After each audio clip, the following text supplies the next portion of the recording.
Oui, bonjour à tous les auditeurs de Bedside TV. C'est votre confrère. Aujourd'hui, nous avons une grande personnalité. Il s'appelle Héritier Monga. C'est une grande analyste et surtout, vraiment, il maîtrise de l'Est de la République démocratique du Congo. Mais on doit parler en général à propos des élections qui se passent en République démocratique du Congo. Vous êtes le bienvenu, monsieur Monga Héritier. Merci, Monsieur Jacques. Peut-être pour ajouter sur mes noms, je m'appelle David et Monga Héritier. Mm. Je suis congolais. Même si je suis au Canada, je suis toujours congolais. Comme vous venez de l'écouter, nous voulons que tu puisses nous épingler d'abord en général comment vous voyez l'élection ou les propagandes qui se passent en République démocratique du Congo avant d'entrer dans chaque candidat. Qu'est-ce que toi tu penses et qu'est-ce que la façon que tu le vois? Moi, je pense que jusqu'à présent, la campagne électorale, ça se passe bien, malgré des petits problèmes, surtout quand on parle celle des Bas-Congo, là il y a lors des rassemblements des présidents Tshisekedi, il y a eu des décès.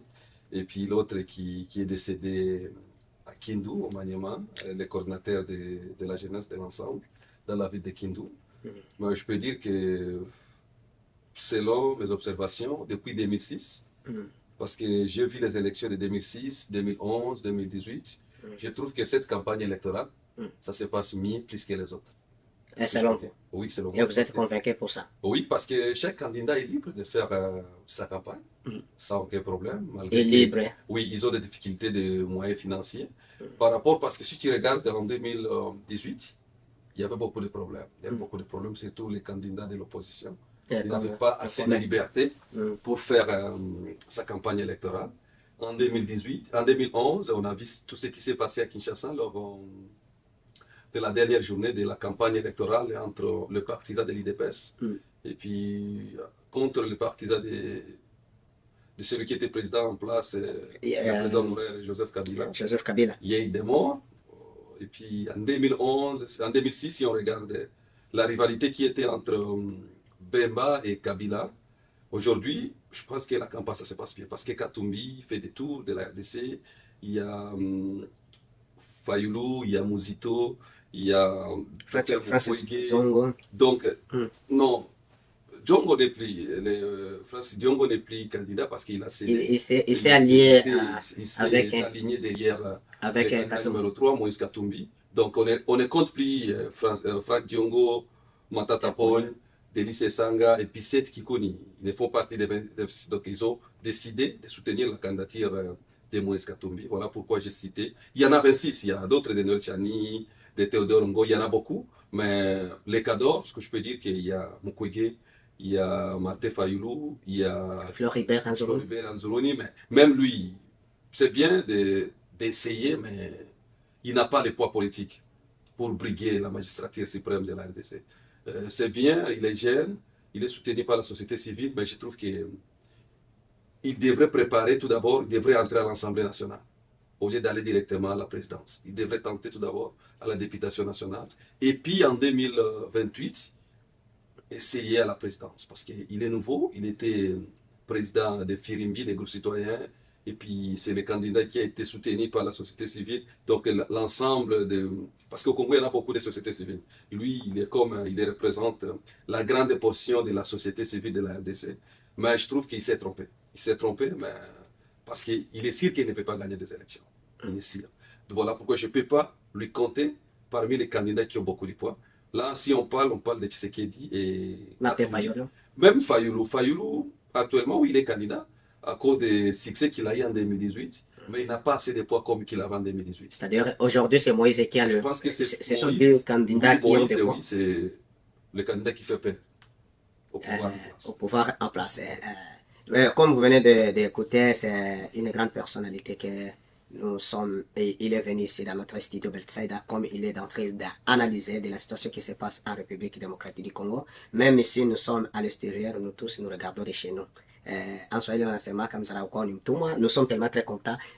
Parle-nous, il y a le président de la République qui dit il y a un candidat de l'étranger. Qu'est-ce que toi tu penses à cela? Est-ce qu'il est en train de parler à une personnalité ou il est en train de il y a cet langage, c'est visé à qui, selon vous et selon votre analyse, parce que ça devient un slogan, un candidat de l'étranger, que les gens ne le votent pas. Selon vous, en tant qu'analyste, qu'est-ce que toi tu penses à cet propos? Moi, je pense que ce sont des langages de la campagne. D'affaiblir quelqu'un? Non, ce n'est pas parce que les gens qui dire que quelqu'un est un candidat de l'étranger ne peut pas empêcher à quelqu'un de ne pas aller les voter. Non. Parce que si on regarde, souvent les gens font allusion à Moïse Katumbi, qui est lui, il est soutenu par le président Kagame. Et tous les Congolais considèrent que Kagame, c'est l'ennemi de la RDC. Et Katumbi, c'est un candidat de la communauté internationale comme l'Union européenne, les États-Unis. Il y a des sociétés, des manias, donc des riches du monde qui veulent profiter des minéraux de la RDC. Tout ça sont derrière, derrière Katumbi. Et puis, parce que si tu regardes ce qu'il a lancé le jour de dépôt de sa candidature, il a dit qu'il faut faire attention aux candidats de l'étranger. Lors des dépôts de sa candidature, il avait mis Mukwege et Katumbi dans la même assiette. Parce que Mukwege, quand il est allé déposer sa candidature, il avait parlé des notions de genre. Ce que les gens ont interprété que c'est comme suit, il soutient les affaires des lesbiennes, des homosexuels. Donc, et après ça, quand la campagne a commencé, tout le monde regarde les candidats de l'étranger, c'est Moïse Katumbi. Et moi, je pense que même si on diabolise Moïse Katumbi, c'était un Congolais. C'était un Congolais à partir de sa mère, et il est né au Congo, même si son père n'est pas Congolais. Mais il n'est pas le seul, il y en a beaucoup. Des Congolais dont leurs papas ne sont pas des Congolais. Mais ils ont acquis la nationalité congolaise parce qu'ils ont été nés au Congo, ou bien leurs mamans sont des Congolaises. Et n'oubliez pas qu'au Congo, nous avons des régions, là on parle de matriarcat. Et patriarcat. Et si un blanc a fait un enfant avec une femme dont leur culture favorise la matriarcat, cet enfant est automatiquement congolais. On ne peut pas nier. Même si les Balouba, eux, sont des patriarcats, ben Moïse Katumbi est congolais parce qu'il est né au Congo. La constitution promulguée en 2006 dit que toute personne qui a été au Congo avant l'indépendance, il est congolais. Moïse Katumbi a déjà occupé des postes dans notre pays. Il a déjà été gouverneur. Un cadre. Il a déjà été gouverneur, il a déjà été un cadre du PPRD à l'époque. Donc, le fait de dire qu'il est candidat de l'étranger, il n'est pas congolais, il est zambien, il est italien, il est quoi, je pense que c'est comme si ce sont des bruits de la campagne. Est-ce que tu ne penses pas que derrière de cette parole, c'est comme si le président de la République, M. Antoine Tshisekedi, il est en train de dire indirectement en Occident qu'ils ont envoyé l'air où il veut attirer l'intention de la population congolaise en disant que c'est un candidat de l'Occident? Est-ce que tu ne penses là? Parce que moi, je pense à ce niveau-là. Non, moi, je ne pense pas. Parce que si tu regardes les Occidentaux maîtrisent la politique africaine. Et ils savent tout ce qui peut arriver dans une campagne électorale en Afrique. Donc ce sont des paroles, parce que si tu regardes ce que Katumbi aussi est en train de parler, lui aussi il détruit Tshisekedi. Donc il y a des choses qu'il parle à propos de Tshisekedi, mais qui ne sont pas justes. Tu vois? Donc tous les dés, ils s'échangent, ils s'attaquent mutuellement, parce qu'ils savent que ce sont les dés réels candidats qui vont beaucoup peser aux élections du 20 décembre. Donc, ça, c'est le jeu de la politique, le jeu de la... Est-ce qu'à ce niveau-là, parce qu'on est en train de parler de Moïse Katumbi, dis-moi, avec tous ces gens qui s'est mis ensemble avec Moïse Katumbi, est-ce qu'ils ont vendu leur vision ou la vision reste la même? Mais c'est que le problème, il y a un proverbe Bembe qui dit que celui qui a l'argent, et celui qui a la force, c'est le mari de ta mère. Donc, tous ces gens-là qui sont derrière avec Katumbi, ils n'ont pas de moyens. Et c'est Katumbi qui a des moyens. Donc, même si il n'est pas capable, il n'a pas assez de compétences comme lui, parce qu'il a des moyens, c'est lui qui décide. Si on parle d'Olivier Kamitatou, donc le président de l'Assemblée nationale honoraire, on parle de Francis Kalombo, on parle de Franck Diongo qui soutient la candidature de Moïse Katumbi, Mapo Délice Sanga, parce que tout ça, personne n'est capable à financer sa campagne électorale, comme ce qui fait Katumbi. Voilà pourquoi ils ont décidé. Et pourquoi ils ont décidé de soutenir Katumbi? Parce que Katumbi, le nom Katumbi, a cette notoriété dans les têtes des Congolais. Parce que les gens savent que Katumbi, c'est quelqu'un qui a fait du bien quand il était gouverneur au Katanga. Donc, grâce à tout ce qu'il a fait au Katanga, les gens ont dit que non, c'est bien, il faut qu'on ait avec Katumbi. Sans oublier qu'il est président d'un grand club en RDC, un grand club au niveau de l'Afrique. Donc Katumbi, c'est quelqu'un dont son nom est dans les têtes des Congolais. Si tu demandes 5 Congolais concernant Katumbi, 4 sont capables de te dire que Katumbi, oui, Lui, il était gouverneur du Katanga. Mais si tu demandes à d'autres personnes concernant Franck Diongo, Denis Sanga, il y a même des Congolais qui ne connaissent pas Denis Sanga, sauf les Congolais qui suivent la politique de la RDC. Mais même une femme qui est dans la campagne, un vieux papa ou bien une vieille maman qui est dans un village, il connaît Katumbi parce que c'est quelqu'un dont les gens considèrent qu'il a fait des bonnes choses quand il était gouverneur. Même si moi je m'oppose, ceux qui sont en train de louer tout ce qu'il a fait comme gouverneur, moi j'ai toujours dit non parce que lui, il faisait ça parce qu'il avait ses intérêts. Il avait ses intérêts. Si tu regardes ce qu'il a fait, oui, il aidait les gens, mais il détruisait des choses de l'État pour construire ces choses. Parce que si tu regardes, quand il était gouverneur, il n'a pas songé à construire le stade de Kibasa Maliba, mais il a construit son stade. Tu vois? Quand il était gouverneur, Moïse Katumbi, c'est un riche. C'est un mec qui a beaucoup d'argent. C'est un mec qui a plus de 10 000 camions au Congo. Et tous ces camions traversaient la frontière de Kasumbalisa avec les minéraux, cette fois payer des minéraux. Moïse Katumbi, quand il était gouverneur, c'est quelqu'un qui a détruit les sociétés comme les sociétés nationales, les chemins de fer, pour créer ces entreprises de transport. Donc, si tu regardes moi, Moïse Katumbi, oui, il est quelqu'un qui est généreux, qui aime aider les gens, mais je ne trouve pas s'il est vraiment une bonne personne pour devenir président de la République. À ce même quand-là, Moïse Katumbi a dit dans 6 mois, il peut finir la guerre de l'Est.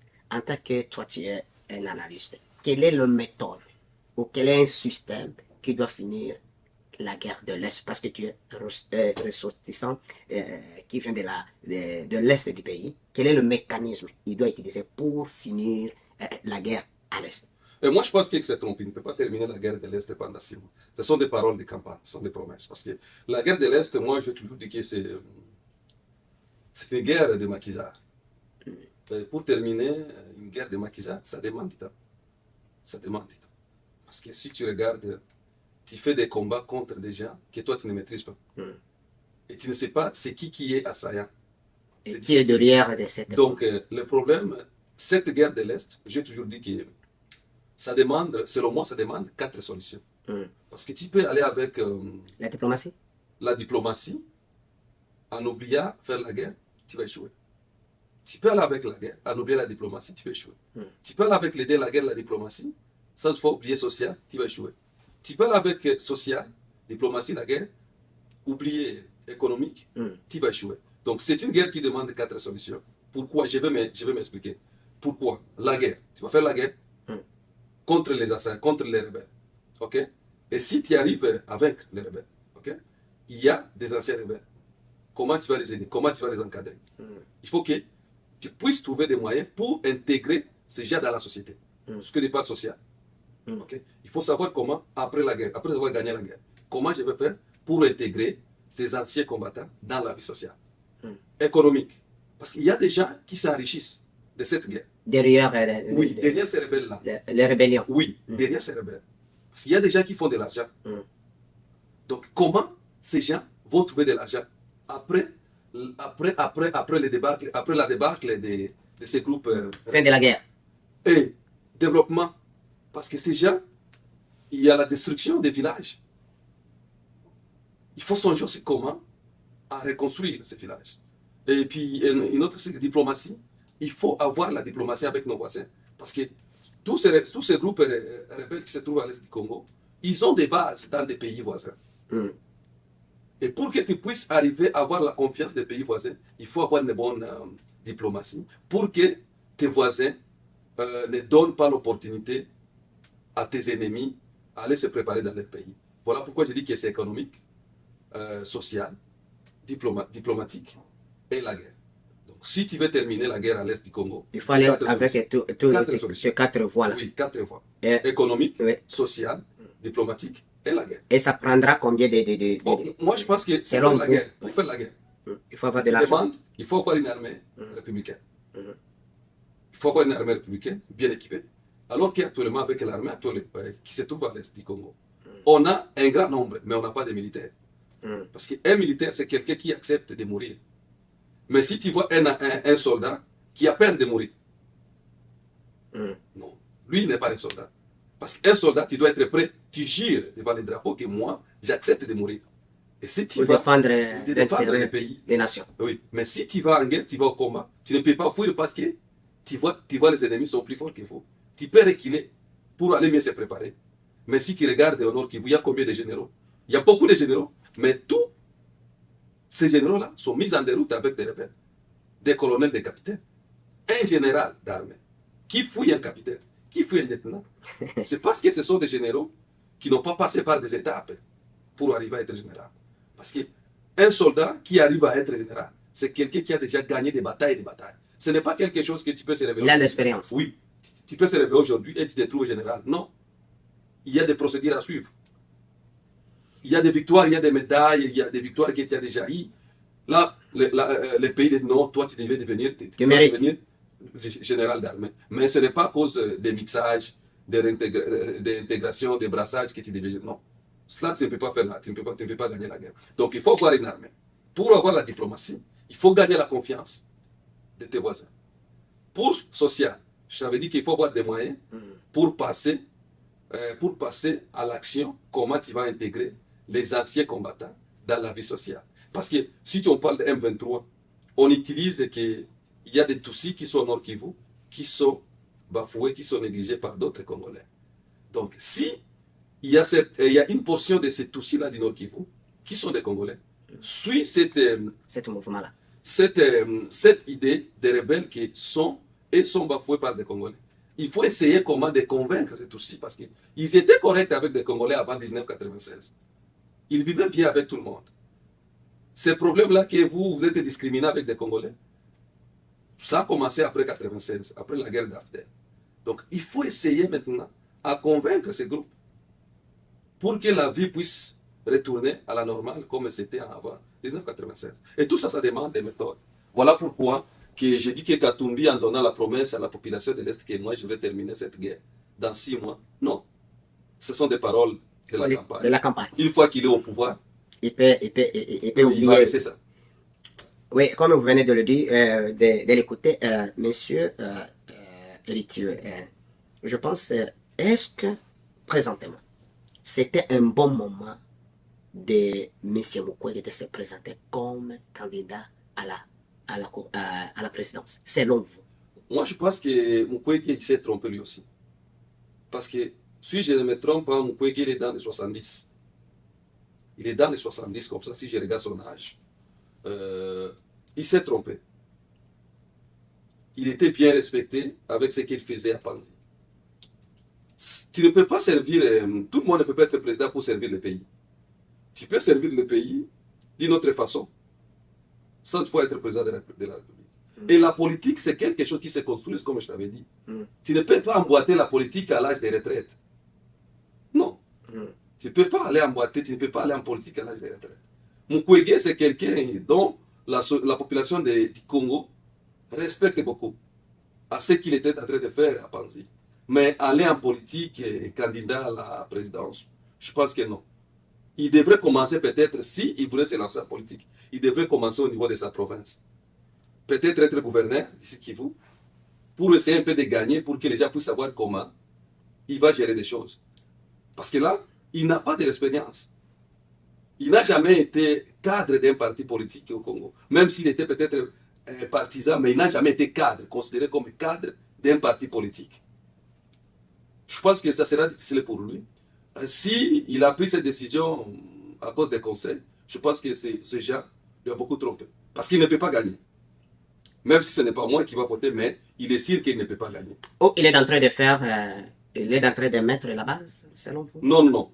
On ne prépare pas la base de cette manière. Parce que lui, il avait déjà une base. La base qu'il avait, parce que lui, on dit que c'est quelqu'un qui répare les femmes à l'Est du Congo.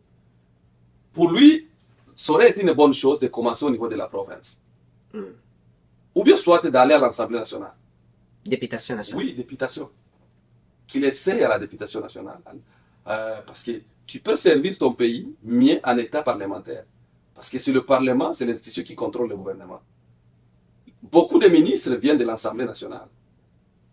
Et beaucoup de présidents aussi peuvent venir. Donc, moi, je peux te dire que aller à la présidence, c'est quelque chose qui devrait se préparer, étape par étape. Si tu regardes, je te donne l'exemple en Tanzanie. tenant de la Tanzanie. Presque tous les gens qui ont été des ministres des Affaires extérieures finissent à devenir président. Ouais, même en France aussi. Si tu regardes là, c'est quelque chose qui se prépare. Aujourd'hui, David est président. Il y a quelqu'un, je prépare quelqu'un.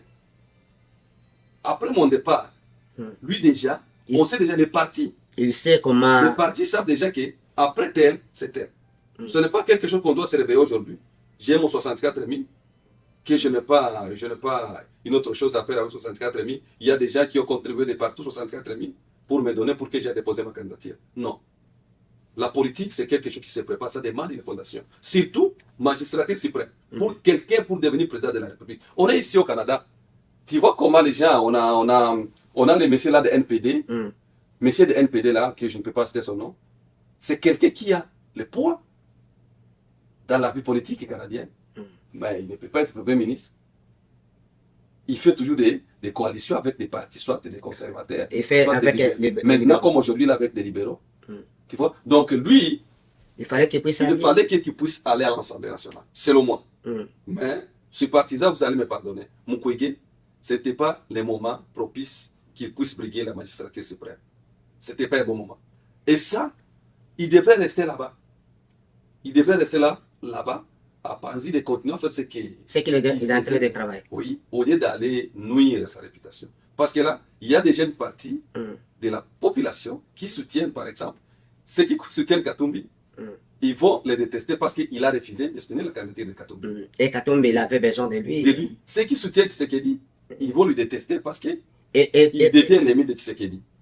Donc là, c'est comme il a déjà des ennemis, alors qu'il était aimé par tous les Congolais. Et il était au service de tous les Congolais. Il était aimé par tous les Congolais parce qu'il donnait ses services à tout le monde.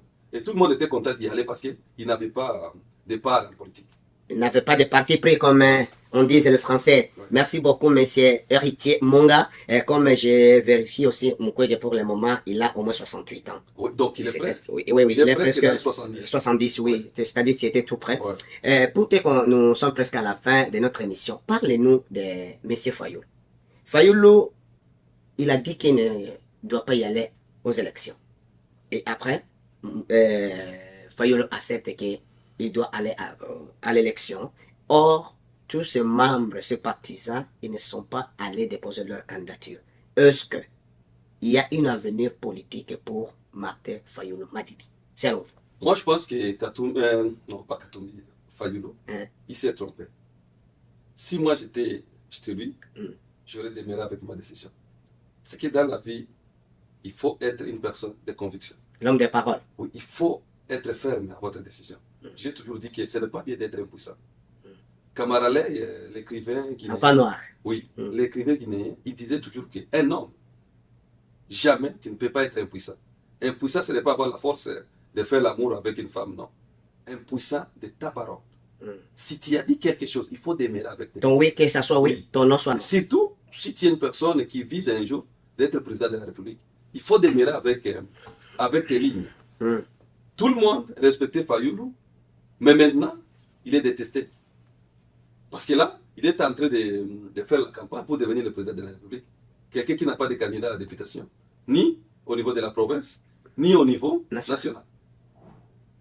Comment? Et si tu es élu président aujourd'hui, comment tu vas aller diriger? Peut-être aussi il peut faire comme un président de la République. Non, tu sais qu'il y avait déjà. Avec certaines. L'IDPS avait au moins une trentaine de députés. Et puis, il était en coalition avec les IEC de Vital Kamerhe, qui avait aussi au moins une dizaine de députés. Mais lui, il n'a pas aucun candidat au niveau national et au niveau provincial. Rien. Donc, ce qu'il fait, c'est comme c'est-à-dire théâtre. C'est-à-dire qu'il a fait une grande erreur. Oui, je pense qu'il s'est trompé. Est-ce que c'est la fin de son carrière? Au moins, je veux dire que lui, après les élections de 2022, 23. Oui, Katumbi, donc Fayulu, il doit être comme une histoire. Il va retourner donc au niveau des députations. Ça sera comme une histoire. Parce que je ne suis pas sûr que Fayulu va avoir même 10% des électeurs au niveau national. Mais il y a les gens qui disent qu'il a une grande masse et lui-même, jusqu'à maintenant, les Congolais sont tellement très malins. Jusqu'à maintenant, il s'est dit que les Congolais, on lui a donné confiance en 2018 et toujours maintenant, ils lui donnent toujours cette confiance. Sans faut oublier qu'en 2018, il était soutenu par Katumbi, par Bemba. Écoute, par Bemba, par Antipas, par Adolphe Mouzito, mais aujourd'hui, il n'est pas soutenu. Mais selon lui, l'émission qu'il a fait, c'était hier au Top Congo, il a nié parce qu'il y a la journaliste de Top Congo qui lui a demandé l'argent qu'il faisait la campagne, c'était soutien par Moïse Katumbi. Lui, il a nié. Oui, oui, moi je peux te dire que le problème des Congolais, ce n'est pas le problème de l'argent. Katumbi, non, Fayoulou, il a eu cette popularité en 2018 parce qu'il avait les cadors de l'opposition derrière lui. Parce que si tu regardes avant 2018, Fayoulou n'était pas une personne, une grande personnalité dans la politique. Il n'avait pas assez de poids dans la politique congolaise. C'est-à-dire c'est lui qui a fait, c'était les opposants qui étaient derrière lui. Les fabricants des monstres. C'est les cadors de l'opposition qui ont fabriqué Katumbi, qui puissent avoir une grande image au niveau national. Mais maintenant, toutes ces personnes-là, ils se sont débarrassés avec lui. Ils ne sont plus avec lui. Et il s'est rencontré en Afrique du Sud pour faire la coalition. Qu'est-ce qui était arrivé pour qu'il ne puisse choisir une seule candidate de l'opposition? Ben, il y avait des problèmes. Fayoulou, c'est quelqu'un qui est très radical. Il ne peut pas soutenir la candidature de Katumbi. Et Katumbi aussi ne peut pas soutenir. Parce que Katumbi se voyait déjà comme le seul challenger de Tshisekedi. Il ne pouvait jamais laisser la place à une autre personne, donc de briguer la place de l'opposition à l'élection. Comme l'erreur qu'il a fait. Oui. Donc voilà pourquoi je vais te dire que Fayoulou, il s'est trompé. Il s'est trompé pourquoi? Parce que le fait de renoncer à sa décision, de retourner, de revenir dans le processus électoral, c'est une grande erreur. Mais lui, il dit que c'est la population qui lui a dit de retourner et aussi l'Église catholique. Mais est-ce que lui, les candidats, il fait la politique à cause de l'Église catholique? Non. Il fait la politique parce que c'est sa passion. Il aime la politique. Il est politicien. Fayoulou, c'est quelqu'un qui date de longtemps dans la politique et dans la vie politique congolaise. Il a participé à la conférence nationale souveraine. Il est quelqu'un qui est en politique, qui maîtrise la politique congolaise. Donc si il allait rester avec sa décision de ne pas appliquer, donnez l'exemple de M. Tshisekedi, le père d'actuel président de la République, en 2006, il a refusé les élections. Il est resté Il a dit que l'IDPS n'ira pas aux élections. Il est resté comme ça. Les élections ont passé et lui n'a pas présenté ses candidats, ni au niveau national, ni au niveau provincial. Il est resté comme ça. Donc, s'il allait rester comme ça, se préparer et revenir. En 2028? Oui. Mais il sera plus âgé? Non. Oui. Non. Il sera plus âgé. Non, je pense que Fayoulou, en 2028, il ne sera pas quelqu'un qui aura 80, non. Je pense qu'il serait dans les 70 ou bien. Martin Fayoulou, oui. Je pense qu'il sera vraiment vieux là. Non. Je pense que Fayoulou n'a pas 68 ans ou bien 75 ans. Non. Il est dans les 60 ans. Il devrait avoir presque la même âge que de Mukwege là. Martin Fayoulou, il a 67 ans. Oui, tu vois là. Donc en 2028, il devrait avoir 72 ans. Tu vois. Mais il y a Biden qui est devenu président. Et comme aussi le nouveau président le nouveau président de Libéria. Aussi. C'est vraiment âgé. Tu vois là. Donc le président de Nigeria, il est âgé.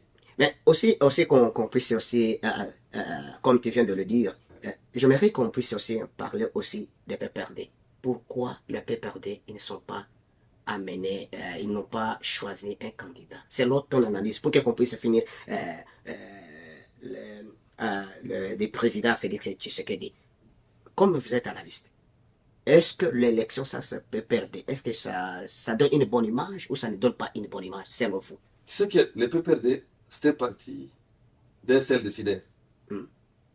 C'est un parti d'un seul décideur. Si ce messieurs dit non, personne ne peut pas contredire. C'est Joseph Kabila qui décide tout. Qui est le patron? Oui. Et tout le monde suit ce que Kabila dit. Donc c'est un parti d'un seul décideur. Il n'y a pas le congrès du parti qui peut décider. Et je peux dire même FCC, c'est Kabila qui dicte tout. Alors que c'est bien. Il faut bien se reposer pour revenir en force. En 2028? Oui, peut-être. Peut-être. Oui. Et peut-être PPD restera dans l'histoire. Peut-être restera dans l'histoire. Comme l'Impair. Oui. Parce que actuellement, la PPD n'est pas même... je peux dire que ce n'est pas même deuxième parti du Congo, je peux dire. Parce qu'il y a d'autres personnes qui commencent à oublier les PPD.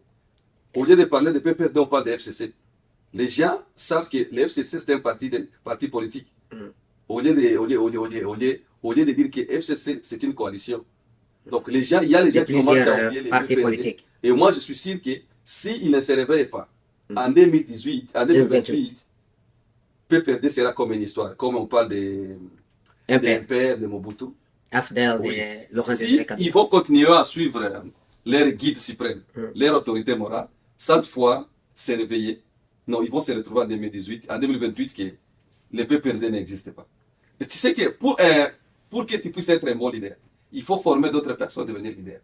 Et au PPRD, on voit que Kabila, c'est la seule personne qui peut diriger. Et qui peut décider. Oui, non. Tout d'abord, c'est la seule personne qui peut diriger.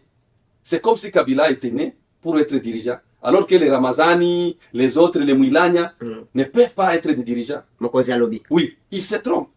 Si toi, Kabila, tu es un bon leader, il allait préparer des personnes qui viendront après lui. Mais parce qu'il se voyait comme un guide suprême de son parti, voilà pourquoi même Matata a quitté. Parce que si en 2018, il avait donné le nom de Matata comme son nom fait, peut-être Matata allait gagner les élections. Parce que si tu regardes le parcours de Matata, quand il était Premier ministre, il est parmi les premiers ministres qui ont bien travaillé. Qui ont fait un bon travail. Même si, lui aussi, c'est quelqu'un qui a planté des maïs à Bukangalonzo et récolté une université au Maniema. Oui, c'est correct, mais... La charité bien ordonnée, ça commence. Je peux te dire que Matata, il allait être vraiment un bon dauphin en 2018, au lieu de donner le nom de ces messieurs Ramajan Tchadar. Merci beaucoup à tous les auditeurs. Quand vous écouterez cette émission, il faut partager, il faut s'abonner massivement. Mais parlez-nous, héritier, à propos des candidats numéro 20. Je sais qu'il reste au moins 23, mais d'autres sont en train de se chercher. Parlez-nous de Félix Tshisekedi. Récemment, il était à Ouvira, il circule aujourd'hui, il était à Goma, mais il est parti. Il était aussi chez nous en physique. Et oui, c'est là où je voudrais aller. En tant que je reviens encore comme un représentant de Moiro, ça je ne peux pas te le cacher, vous faites un bon travail.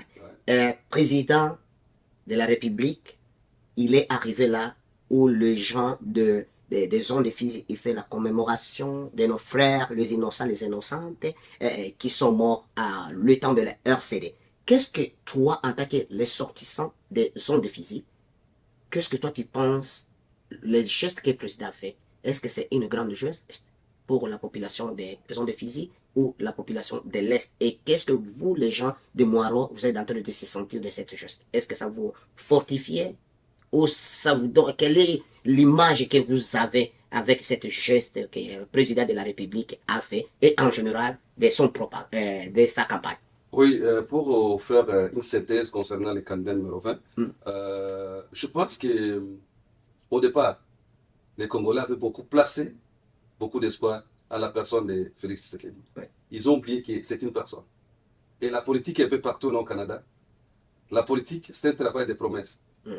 On a beaucoup de promesses que notre Premier ministre ici au Canada nous a données. Mais si tu regardes, les Canadiens les considèrent comme des marionnettes. Pas moi, la majorité des Canadiens. Tu vois? Parce qu'il y a des promesses qu'il a données quand il faisait la campagne. Et jusqu'à présent, c'est comme s'il n'a pas réalisé. Non accompli. Et bientôt, les élections, c'est en 2024. Si c'est le pays bien organisé comme le Canada, et les pays comme le Congo, tout ce que le président disait, oh, je vais faire des millionnaires, je vais faire le Congo comme l'Allemagne d'Afrique, je vais faire tout ça, je suis prêt à mourir à cause de la RDC, à cause de la sécurité à l'est du pays. Si aussi longtemps que je n'ai pas réussi à régler les problèmes de l'Est, donc ça sera comme l'échec de mon mandat. Tout ça, c'était des paroles. Des paroles politiques. Des paroles pour plaire à la population congolaise. Et cette population-là, parce qu'ils avaient cette population, beaucoup d'espoir en lui. Tout ce qu'il donnait comme promesse, les gens étaient sûrs qu'il va le faire. Dans 5 ans. Oui. Alors que le Congo, j'ai toujours donné l'exemple. Le Congo, c'est comme une personne ivre qui quittait les bars pour retourner chez lui. Arrivé à court de route, il a tombé dans un trou. Là où il y a la boue à l'intérieur. Il y a la boue à l'intérieur. Pour que cette personne puisse sortir, il faut qu'il y ait une personne qui va venir lui faire monter. Après avoir lui fait monter, l'enlever les vêtements sales. Après avoir enlevé les vêtements sales, l'amener pour qu'il puisse prendre les bains. Et les habits soient nettoyés. Il faut que cette personne puisse s'habiller à nouveau. C'est ça la RDC. C'est un pays détruit depuis 60 ans. Tu ne peux pas tout régler. Tu ne peux pas construire tout ce qui a été détruit pendant 60 ans dans 5 ans. C'était impossible. Et moi, je disais toujours que ce que Tshisekedi est en train de faire, est en train de dire aux Congolais, c'est du mensonge. Il va se retrouver, même s'il y a des choses qu'il est en train de faire. Moi, si j'étais au Congo, j'aurais voté Félix Tshisekedi, si j'étais au Congo, pour lui donner le deuxième mandat. Parce qu'il manque aussi, Oui. quand on lui donne deuxième mandat, Maintenant, il y a un voir, contre à rendre. oui, pour voir Si il maintenant, doit réaliser ce qu'il nous a promis. oui, pour voir, parce que si tu regardes son premier mandat, il y a presque une année et demie, il était avec Presque FCC. 2 ans. Et Corona Oui. aussi. Il était avec FCC. Et après sa rupture avec l'FCC, il y a Corona, Corona qui est venu pour perturber l'ordre mondial. Après cela, Après cela, pendant son mandat, il y a l'M23, il y a l'état de siège. Donc, il n'a pas eu beaucoup de temps pour essayer de matérialiser ses promesses. Voilà pourquoi moi, selon vous, si j'étais un électeur au Congo, j'aurais voté Félix Tshisekedi. Même si je ne suis pas sûr s'il va tout réaliser. Mais, coup de chapeau à lui parce qu'il essaie de former l'armée. Il essaie de réformer l'armée. Il essaie d'acheter des équipements pour l'armée. C'est une bonne chose. C'est une bonne chose parce que le Congo, on n'avait pas l'armée. On n'avait pas l'armée. Si tu te rappelles, en 2013, l'M23 avait pris Goma, avait pris la capitale provinciale. Dans moins de 6 mois, ils avaient pris Goma. Et ils ont quitté Goma, ce n'est pas par la guerre. c'était Par les négociations. la négociation. Ils ont été imposés. Voilà pourquoi ils ont quitté Goma. Et puis, mais là maintenant, ça fait plus d'une année, l'M23 fait la guerre. Mais ils n'ont pas encore arrivé à Goma. C'est comme si, au niveau sécuritaire, il y a quelque chose qui est en train de se faire. Voilà pourquoi moi, je lui donnerai le deuxième mandat pour voir s'il va exécuter peut-être 50% de ce qu'il est en train de donner comme promesse aux Congolais. Gratuité de l'enseignement, bien, il a essayé de le faire même si c'était mal planifié. Maintenant, il a lancé la santé universelle, pour les mamans, l'accouchement gratuit, pour les femmes, c'est bien. Mais ces problèmes, il précipite. Il y a ces fameux projets de 145 territoires, c'est bien, mais ça demande une bonne organisation, une bonne planification. Parce que tout un projet, si la planification est mal fondée, c'est fini. Parce que c'est dans la planification, tu auras l'équipe dirigeante, tu auras l'équipe qui va exécuter le projet. Mais lui, il fait souvent ces choses dans la précipitation. Et ce qui n'est pas bien. Et tout ça, je ne le blâme pas, son entourage. Il est entouré par les gens qui veulent s'enrichir, au lieu d'aider le président à réussir son mandat. Bien sûr, vous allez dire qu'il a le pouvoir de révoquer. Oui, mais il va révoquer combien de personnes? Et à tout temps. Ce pays appartient aux Congolais. Ce n'est pas simplement Félix Tshisekedi. Chaque Congolais a un compte à rendre. Si moi je te donne une responsabilité, il faut que j'assume. il faut que toi aussi tu puisses faire. C'est ton pays, c'est notre pays. Assumer et contribuer aussi. Tous les détournements là, des vols, détournements, des projets, oui, c'est lui qui est à la tête du pays, mais aussi des Congolais qui n'ont pas encore changé, qui ne sont pas là pour aider le président à travailler pour le pays. Ils sont là pour mais son qui échec. sont là pour s'enrichir. C'est ça le problème. Oui, sa visite chez nous, à l'est du pays, c'est bien. Surtout à Makobola. C'est le combat que nous avons commencé depuis 2018. Moi, on a commencé ça. On a fait ça pour que les gens puissent connaître ce qui s'est passé. Et en passant, je salue aussi les membres de Moiron. Vous faites un bon travail. Oui, je vous salue, Betsaïda TV. Si le président aujourd'hui a choisi Makobola, parce qu'il savait qu'à Makobola, il y a quelque chose qui se passe pour commémorer les massacres qui se passaient à Fizi. Voilà pourquoi il a choisi Makobola pour aller rendre visite, pour aller déposer le bouquet de fleurs. Avec Vital Kamer. Oui, donc moi je peux dire que c'est une grande réussite pour nous, Malo. Et il nous a confié, il nous a connecté avec l'organisation qui s'occupe des commémorations des massacres qui se passaient au Congo. Donc on espère que peut-être cette année on n'a pas eu le temps d'organiser Malo parce que tous les gens, toutes les personnes sont occupées avec la politique.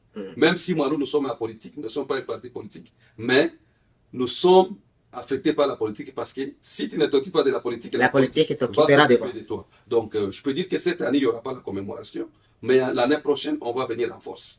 On va venir avec beaucoup d'énergie et on va organiser parce que le président a déjà vu ce qu'on fait à Makobola. Et si il est réélu, par exemple, oui, on va continuer à travailler avec lui. Et s'il n'est pas réélu, on va voir, peut-être le président, c'est lui qui viendra. Si lui aussi, il va soutenir notre élite. Ce que je peux dire. Donc, c'était la bonne chose. Il a choisi Makobola parce que c'est à cause du travail abattu par Malo. Il n'a pas allé à Baraka comme la grande agglomération de Fizi. Il n'a pas allé à Fizi Centre comme le chef-lieu du territoire. Mais il s'est arrêté dans un village appelé Makobola pour aller honorer les mémoires des gens qui ont été tués sans aucune raison par des militaires rwandais, par des militaires rwandais et des militaires burundais lors de la guerre de RCD. Donc, je peux dire que courage aux membres de Malo. Courage à tous les membres, surtout à notre président du conseil d'administration, M. Nyamandiokou, sans toutefois oublier aussi son vice-président, Germain Malouman aussi, qui travaille étroitement avec lui. Vraiment bravo et nous attendons peut-être après les élections pour commencer la planification des Malo 2024.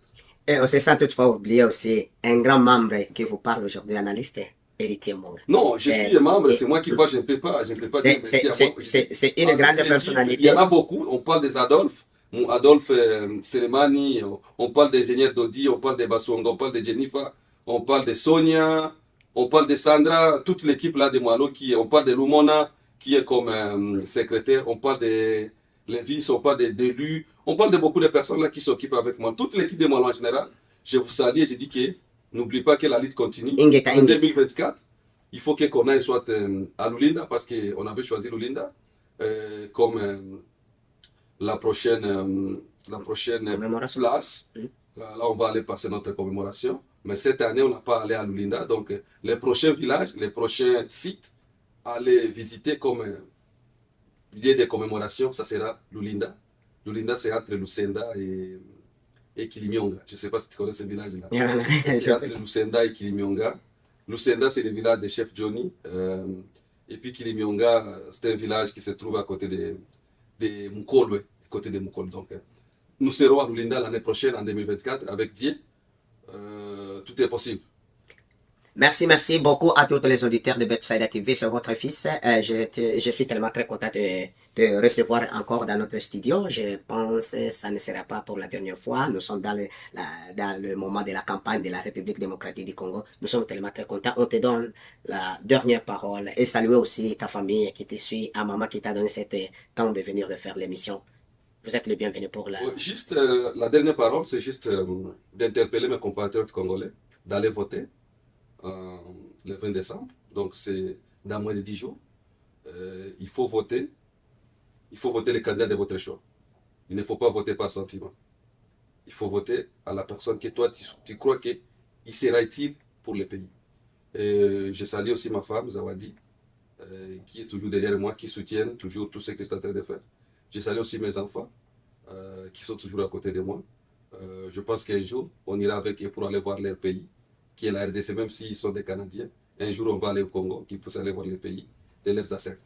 Et je vous dis merci pour votre soutien, Maman Ange. Je vous dis merci et je salue à tous les gens de l'Est de la République démocratique du Congo, surtout dans les zones de Fizi et tous les territoires de la République démocratique du Congo. Rendez-vous le 20. Va choisir un député qui doit défendre votre territoire, votre endroit, et le président qui doit diriger un pays de quitter dans la guerre et dans les chaos. Merci. Bye bye.